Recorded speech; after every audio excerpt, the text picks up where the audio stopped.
How to overcome a debilitating fear of public speaking. Welcome to the Ultimate Crowdsourced Personal Finance Show. This is your Friday Roundup. You're listening to Choose FI Radio. The blueprint for financial independence lives here.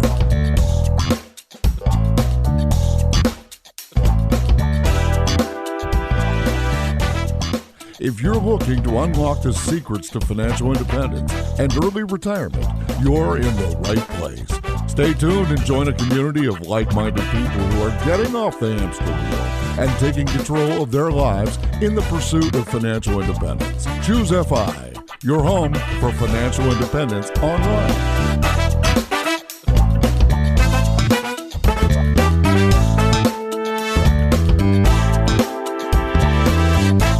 All right, Brad, let's talk about the next chapter. And for me, a serious inflection point happened. Actually, for you, I believe a serious inflection point happened this past weekend. You're doing a live event that you're hosting with J.L. Collins. 6,000 people show up at one point or another to find out a little bit more about this idea of financial independence. Dude, do you realize that you're filling an amphitheater at that point? Yeah, it was a wild event. Yeah, obviously amazing that JL spent an hour and a half with us on a Saturday afternoon. And yeah, I did have that realization after the fact. Luckily not during the fact, let's say, because I think I might have freaked out. But yeah, I mean, after, I'm like, wow, there were 6,000 people watching this live. To your point, that's a theater-sized thing.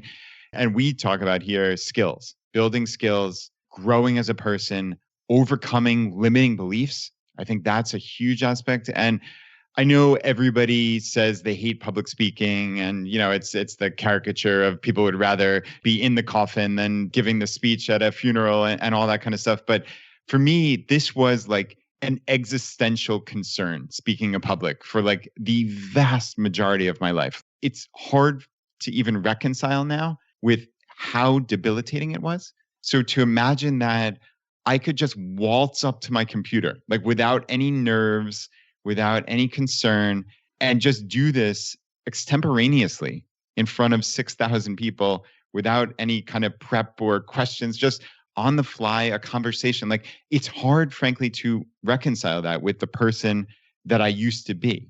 Yeah, I'm going to push back on that a little bit, just for the sake of the person that used to be, and maybe the person listening to this that's saying, all right, that's great, Brad. I'm so glad that you're comfortable talking to 6,000 people now. Yeah. I'm personally still debilitated. I am in my shell. Just thinking about you doing it, I'm getting anxious, and that's not helping me right now. I mean, if you had a chance to talk to this younger version of yourself or this listener that realizes that their abject fear of speaking in public is starting to hold them back, and maybe has done so in objective ways at this point, what counsel would you provide? How does someone that says that is still me move forward? Yeah. And just to be clear, I mean, like, this has held me back in my life. I can remember like moments of absolute shame in my life that, like, I don't think I've ever even said this out loud, certainly on the podcast. Like, in college, actually, like, I was on the student government, but I only ran for things that I didn't have to give speeches for. I kid you not. Doing a live debate would have been enough for me to not run. That's how debilitating this was. People asked me to run for student body president, and I didn't, precisely because I had to give one speech in front of 400 people. So like, this is honestly a deep shame that I have held on to for 20 years. So believe me, I can speak to that person, my old self, and that person who's thinking that exact same thing. Oh, good for you, Brad. You talked in front of all these people. But believe me, I feel you. And what I would say is you have to lean into what you're good at, what you're uniquely good at. I mean, Jonathan, I'm never going to have the energy and like the ease that you have in front of people. You just have, I don't know if it's just an intrinsic talent to this, but like, you are effortless. And I'm never going to be the high energy guy. It's just not my thing. But what I'm good at is connecting. What I'm good at is listening and asking questions and really hearing what another person is saying. So am I going to be the best or world-class or even comfortable giving just speeches? I think probably not. I mean, though I have gotten better, in fairness, and maybe that's, I'm being overly hard on myself, but I've realized that this type of event is something that I absolutely thrive at. because I can ask those questions. I can sit back and put myself in the mind of the audience member. I think that's what I try to do on this podcast also. Like I've honed this, and that's probably the second tip actually is keep at something, work at it. I mean, do you remember how many times I said filler words the first 50 episodes, how many times you had to edit these things out? And obviously I'm still not great at it by any means. I know you shelter me from how many times you have to edit it, but I am getting better. And I worked at it over hundreds and hundreds of episodes, just like asking questions. That's become a skill of mine because I think what I do is I put myself in the shoes of someone with a beginner's mindset of how can I encapsulate this message into kind of one question that leads us somewhere, as opposed to like in a live event like that, we get hundreds and hundreds of questions and you could just randomly read them apropos of nothing. But I'm trying to narrate like a story of how would this add value to a listener? How would this add value to, in this case, someone who's never heard of J.L. Collins or The Simple Path to Wealth? So again, like I'm not coming up with these questions on my own in that case, but I'm trying to think from the mindset of someone who's new at this. And I think that's just my little frame on this. Obviously, you would take a different tactic or the next person would take a different tactic. But I think what I'm trying to say is lean into where you can add value in anything, right? We're talking public speaking here, but I think look for what you're uniquely good at and just keep working on it over and over again. You know, there's something you said there that I don't want to move away from quite yet, in that you said, figure out what your strengths are and lean into those. And I happen to know there's a great example of this. How does a person know what their strengths are? What if their strengths are their blind spot? We're so quick to elevate all the things that we're really bad at and to marginalize or minimize all the things that we're really good at to the point where we don't even recognize them as strengths. And Brad, I know that you work with Dominic Cortuccio, friend of the show, as a coach. And Dominic has given you some very significant advice in really identifying these strengths. And I'd love for you, if you'd be willing to, I'd love for you to share the question that you emailed to me and then what feedback you got. Yeah, Jonathan, this was talk about getting out of your comfort zone. This certainly was a significant example of that. And honestly, it actually did hold me back a little bit in the exercise. I was supposed to ask a significant number of people, and I even kind of moderated how many people I felt comfortable even asking, frankly. So Dominic is running a mastermind. He has a podcast called The Great Man Within, and he's running a mastermind called The Great Man Mastermind. And it's really been phenomenal, but it gets you out of your comfort zone. It's kind of like leaning over your edge, as he says. And this was a question we were supposed to ask, which is, who am I when I'm at my best? And it's such a short, simple, but devastatingly deep question. And like I said, it was hard for me to even ask people. I don't know if it was because I was worried about what I'd hear back or just the sheer discomfort in going out and asking someone to give me that kind of openness. But I did ask a couple of people, and you know, you see some themes. And Jonathan, yours was amazing and pretty representative of what I received. So, you know, if you don't mind, I'll actually just read it here. And as when Brad is at his best, he has the ability to show and communicate true and authentic care and compassion more than anyone I have ever met. I've seen him build implicit trust with a total stranger in less than a 20-minute conversation countless times. And when you boil it down, it seems to be rooted in his ability to truly listen to what someone is saying. When he combines this with confidence, it turns into a superpower.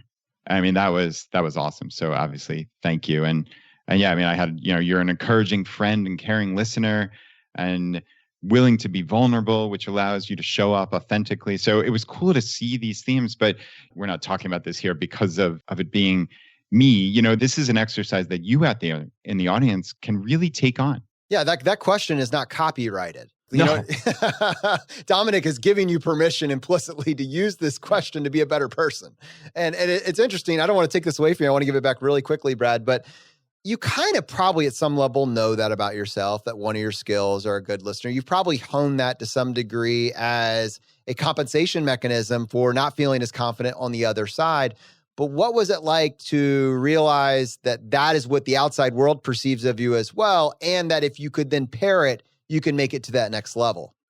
Yeah, it's kind of like a jujitsu almost, right? Like you're using a perceived weakness and turning it into a significant strength. I never thought being the quiet listener would actually be something that set me apart in a positive way in either public speaking or even social situations. But it has become a significant strength. And I think, you read a book like Quiet, The Power of Introverts by Susan Cain, and you realize like there's this caricature of what makes a successful person. And usually it's loud and boisterous and outgoing. And like that was never me. It just that wasn't my reality. And maybe I took that as a limiting belief that, okay, I can never be that outgoing person who is the life of a party or even someone who people wanted to talk to, frankly. And, I know that sounds kind of sad, but we all have these stories that we run through our heads. Again, it's like this jujitsu, you're taking something that like I would always listen and I could ask questions. And now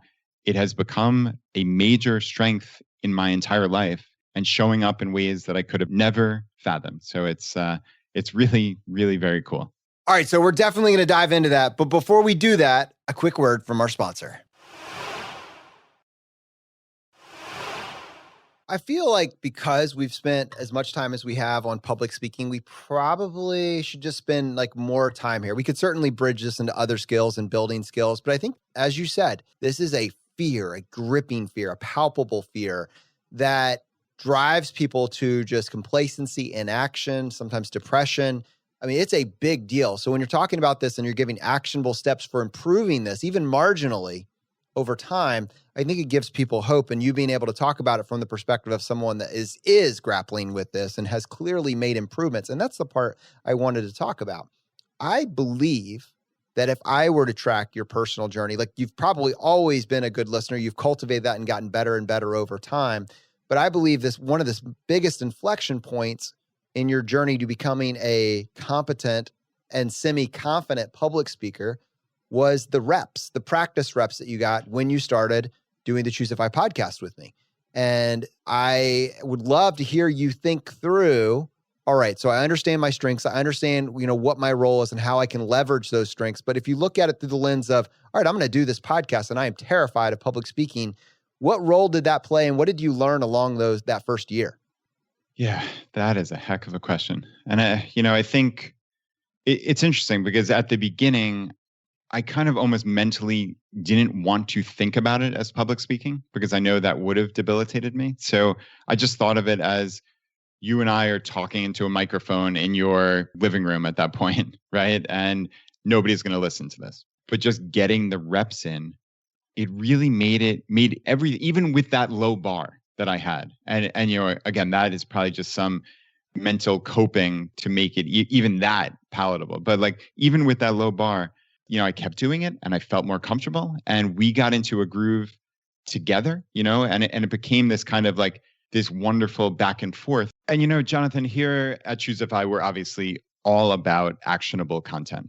What can the audience take action on?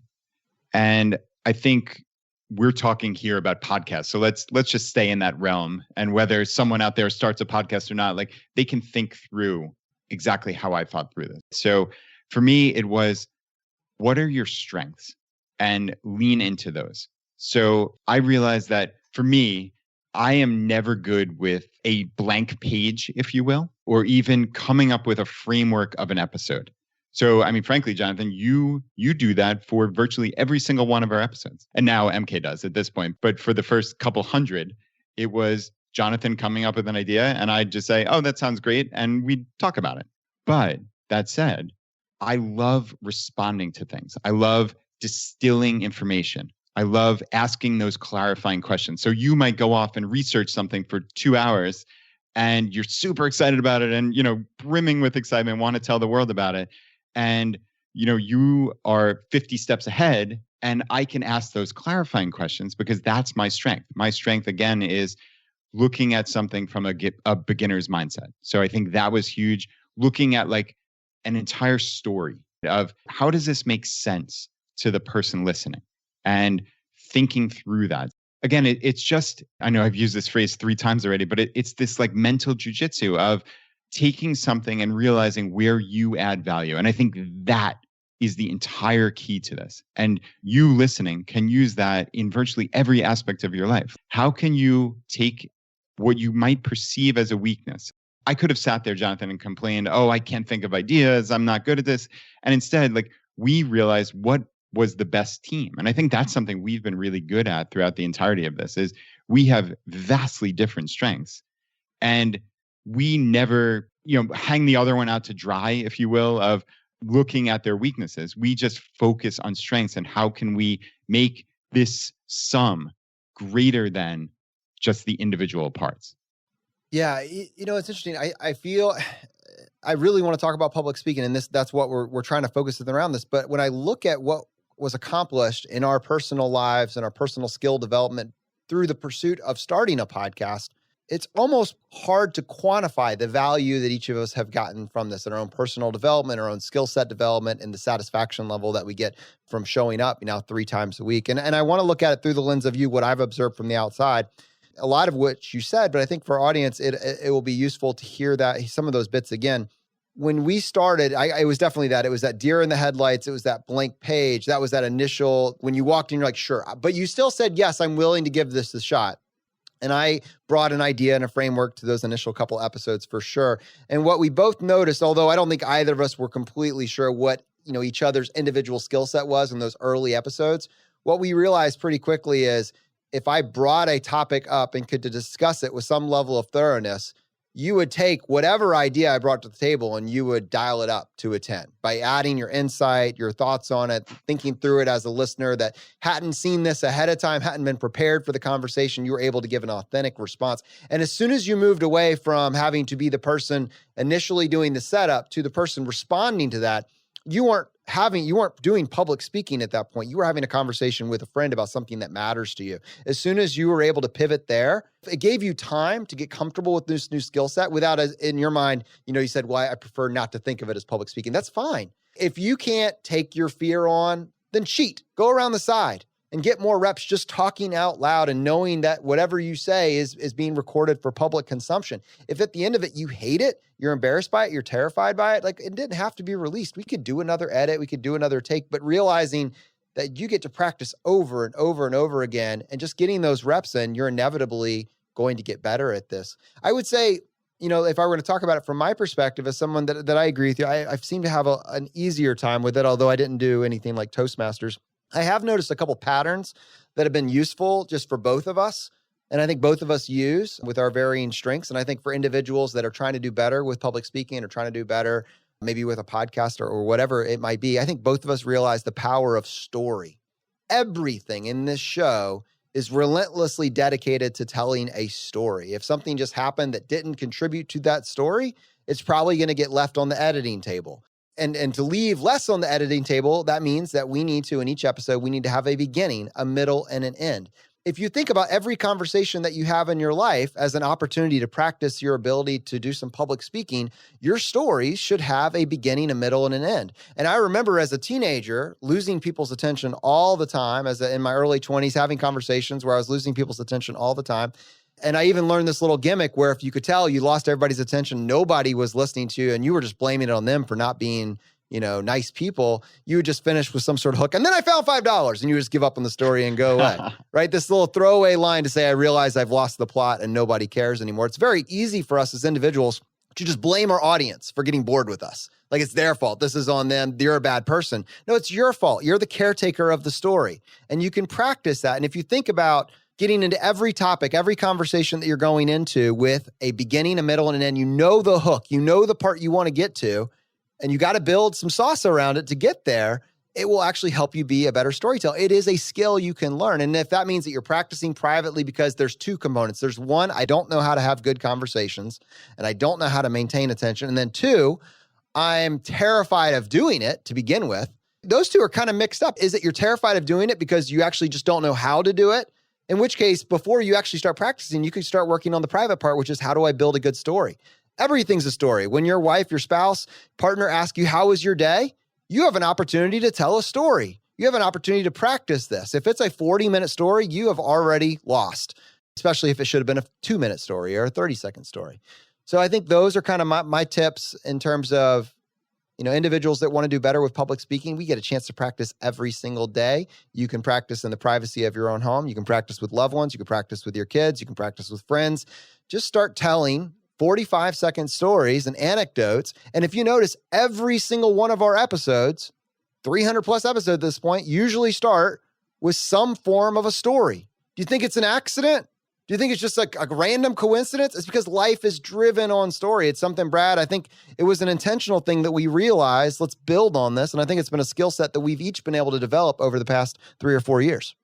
All right, we're moving into announcements. MK, what do you got for us? Well, it's been a busy early summer here for us at ChooseFi. So the first session of the Simple Startup Summer Camp started this week. And the second session is getting pretty close to selling out. So if you are listening to this and you think, wow, my kid would really enjoy that, I'm bummed I missed out on the first session, you can still sign up for the second session on choosefi.com/camp. And those dates for the second session are going to be July 27th through August 28th. Rob has been working really hard to get this up and running. I think he's really excited just to see who's going to be the first student to report earnings for their business. So we will definitely be keeping everybody updated on that and encouraging these young entrepreneurs. I don't even want to call them kids. They're young entrepreneurs to start the business that maybe will fund college or they won't even need it. So we'll see what happens. That's super cool. And MK, just for clarity's sake, because actually my wife Laura asked me this. She's like, how much is the camp, out of curiosity? And I said, it's only $80, including a copy of the Simple Startup that is mailed out to you. So she's like, you probably should lead with that because that's like really great value considering you're getting this book mailed to you. You're getting live time with Rob Phelan, the creator of it. So yeah, this is not an expensive camp. And if you're looking for getting your kids busy with something that can really give them skills for a lifetime, this is a pretty cool way to do it. I think it's even more than that. Like, I think if you're talking about young entrepreneurs, so we're talking about high schoolers, kids going into high school, when you are crafting the story, we just talked about story, you're crafting the story about yourself and you're presenting that story to college on an application or a scholarship question, et cetera. Think about the power of being able to present this type of narrative. Here's what I did in my freshman year of high school, summer of my sophomore year of high school. This demonstrates the type of person that I am and that I want to become. Applications are usually, they're very just, I don't know. They seem very dense. It's a lot of the same words. You being able to tell a story like this with results is very, very compelling. And it's very hard to do if you're just trying to make it up on the spot, which I don't recommend. If you actually do lean into cool projects and ideas like this, if you do create a business, if you are able to generate some revenue, the fodder that is going to create for this narrative that you'll be able to take into all of your college years will be priceless. And Brad, I'm sure with you, with kids that are getting closer to that age, that rings true. Yeah, Jonathan, this rings truer than you actually could have even guessed when you just kind of threw that over to me. Because it's funny, my kids, my daughters, Anna and Molly, are selling their first items on eBay literally as we speak. They are trying some type of arbitrage, actually, which is somewhat interesting. So, okay, I guess the quick background, since this is going to make no sense. So during this quarantine, they've been really into Legos, but not in the traditional sense of, building cool structures. They have these like little Lego figures. They just told me they're the Lego Friends minifigures. They're like these special little Lego things. And I kid you not, at last count, they had 92 of them, 92. And each of them have a name, a backstory. They have favorite swimming events in their swim meets that they have. They have a whole family tree. Like, it is absolutely crazy just how much time and effort and care they've put into like imagining this universe. And the girls, I mean, they spend hours a day in the dining room turned playroom just weaving stories with their Lego figures. So what they've done actually, so they've bought a bunch of these on eBay. And they have a sense of how much they cost. So they are selling some of their unused ones. Evidently, these were surplus requirements or they were duplicates or some such. So they knew what attracted them to purchasing different lots of them on eBay themselves as consumers. So last night, they went live at 8 p.m. Eastern. They went to sell their first set of 10 of these Lego figures. And now, like I said, they're trying some arbitrage because what they've realized, and this is just a cool thing for an 8 and a 12-year-old, is that the cost per figure varies wildly depending on how many you buy at the same time. So if you buy about 5 or 10 of them, they're about $4 per figure. But if some people have just a vat of them, like a Goodwill in Minnesota, I think it was, or some such, or Missouri, had a set of 400 of them roughly. It was just basically a big pile. And they went for under $1 per figure. So these idea bubbles were just popping out of their heads. And they actually almost won that lot. They missed it by like $5. And they were going to make a business out of it, which was pretty cool. They pooled all their money together and even like got a little advance on some of their future allowance that would have been categorized as debt. And we certainly would have made a lesson out of it. But I mean, they saw a way to both get some extra of these Lego figures to round out their world, but to really, I mean, they probably could have made almost $1,000 pre-eBay, fees and whatnot. So it would have been a cool exercise to go through, like from start to finish of, wow, we've noticed an inefficiency. I mean, they're not using these words, obviously, these are my words, but we've noticed an inefficiency in the system. We know what it's like as consumers. How can we follow through on this? So we are at the very infancy of this at this moment. I will certainly keep you updated as events further warrant. Fantastic. Yeah, absolutely. So, okay, this is great. So your kids are focusing on story right now. And we encourage my son to tell stories. And I mean, just like, what's the story? What's going on? It's just a part of our process with him. I know you and your kids, you're teaching them how to do board games. They're looking at inefficiencies with regards to the rules. They're weaving that with their ability to tell a story. They're being able to tell about their brand, their idea, their package. All of this game theory is coming together under the banner of entrepreneurship. And here they are actually putting this together and potentially making a profit. What does it look like on their application when they're able to weave this together and talk about how they built this and the different models that they used to come up with this? What does that mean for the application office that they're not used to seeing this type of application?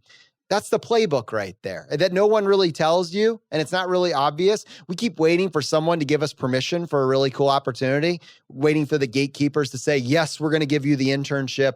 Out of these 4,000 applicants, we chose you. 3,999 got turned down, but we chose you. That'd be great, right? But I'm usually in the 3,999. You don't need someone's permission. You can build your own story. You can build your own narrative, and it's more compelling. And you can do it with Legos. You can do it with a small business model, and you can, and Simple Startup is the perfect case of, it doesn't have to be like someone hearing this with their kids don't need to go find Legos and sell Legos on eBay. You need to understand the model and then figure out what interests you. And you're doing this from a place of no risk, but the skill set is priceless. All right, MK, that was, thanks for that setup there. I guess real quick, since we kind of went adrift and I could see people going back to the roots, you said there's a few tickets left for the second round of this online digital summer camp. How can someone purchase those tickets and what do they cost? Yes. So the tickets are $80, and that does include the cost of the workbook being mailed to you. So you can sign up at choosefy.com/camp. And you actually want to sign up by the end of this weekend. So we're looking to potentially close registration a little early just to make sure we can get everybody their workbook on time. We all know there's some supply chain delays right now with everything that's going on. So we want to make sure everybody gets that workbook for the start of the camp. So sign up by the end of this weekend. So by July 6th, be signed up. And I should also say that while we just talked about this amazing entrepreneur camp for kids and young entrepreneurs, and it has a slight price, it has a small price tag attached to it, we actually have a free Financial Independence 101. You're ostensibly, I don't know why I always try to say ostensibly. I can't say it. I'm physically incapable of saying it. Brad, did I say it right? Close enough. You're probably here. You're probably here because you're interested in the concept or the idea of financial independence. We created with our team a free Financial Independence 101, FI 101. And the price tag, it's very important to lead with that. It is 100% free, and it will always be free. And we want you just to, one, know about it, and two, to take it, because again, these ideas are so powerful. And thankfully, a lot of you already have. We actually have some updates and some feedback that have come back from people that have gone through it. And we just wanted to share that with you in case you were either, one, didn't know about it, or two, were on the fence about sharing this with maybe a spouse, a partner, a friend, because you wanted to make sure that if you did make the recommendation, that it would be valuable for them. So MK, what do you got for us? So for FI 101, we launched this free course through the Choose FI International Foundation on January 25th of 2020. It was a new decade. We had this beautiful vision of everything was going to go right and people were going to need this. And turns out the world went crazy and they really, really need it. Yeah, people are in it. So we're 50% there. Yeah. So thankfully, we had it available and ready to roll when people were needing it. So since its launched, not even 6 months ago, 8,000 people have enrolled in this course, which is just amazing to know how many people are really getting value from this information that we're putting out for free. We know that people learn by listening to podcasts or reading books, but some people really learn best through a course. And so we wanted to have this other option. So we've got some really great data back from those who have completed the course, which is really exciting. So about 70% of people who've taken it have been pursuing FI or listening to podcasts or reading blogs about FI for less than a year. So these are all relatively new people to the concept of FI. 63% of them have said that taking the course has increased or greatly increased their ability to talk to their spouse about money. That is the number one question that we get from people is, how can I talk to my spouse about FI? How can I get my spouse on board with FI? Well, apparently taking this course has really increased their confidence in having those conversations. So that's awesome. That's a challenge we wanted to answer for people.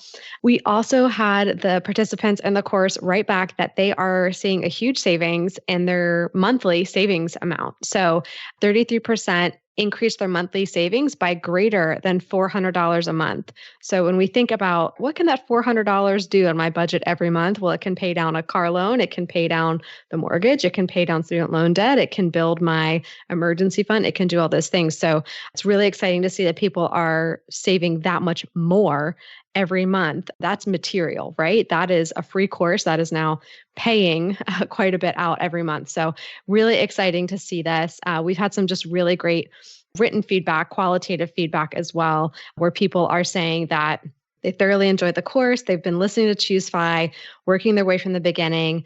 I think it's great interactive addition to the podcast. I hope you guys come out with similar courses for more advanced topics. So I guess we'll have to get on that. So FI 201. We gotta dial it up. Yeah.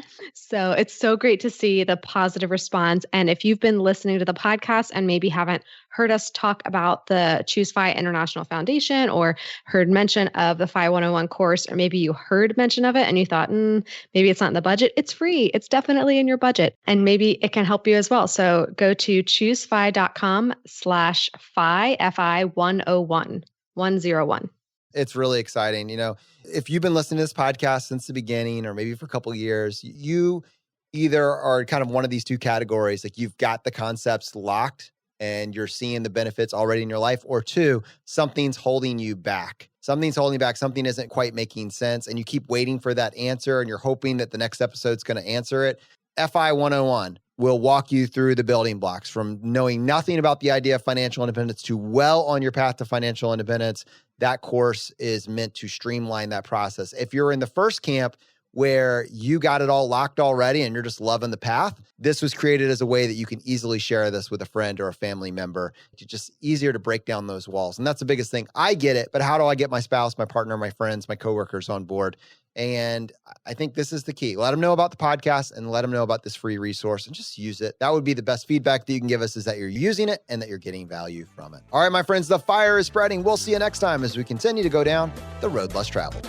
You've been listening to Choose FI Radio Podcast, where we help middle-class America build wealth, one life hack at a time.